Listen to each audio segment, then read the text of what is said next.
You are looking at Julian's pronunciation guide, where we look at how to pronounce better some of the most mispronounced words in the world, like this other curious word. But how do you say what you're looking for today? Let's learn how to pronounce this German word originally that is also used in English. The meaning is emperor, used in Austria and Germany. The German pronunciation, in Germany they pronounce it as Kaiser. Kaiser.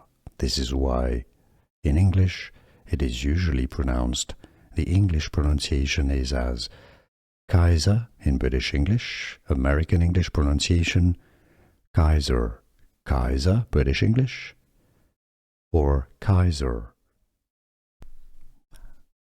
Let's learn how to pronounce this German word originally that is also used in English. The meaning is emperor, used in Austria and Germany.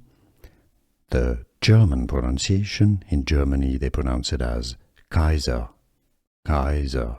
This is why in English it is usually pronounced, the English pronunciation is as Kaiser in British English, American English pronunciation, Kaiser. Kaiser, British English, or Kaiser. Here are more videos on how to pronounce more confusing words and names too many mispronounced. Like this video if you found it useful. I appreciate your support. I'll see you soon and thanks for watching.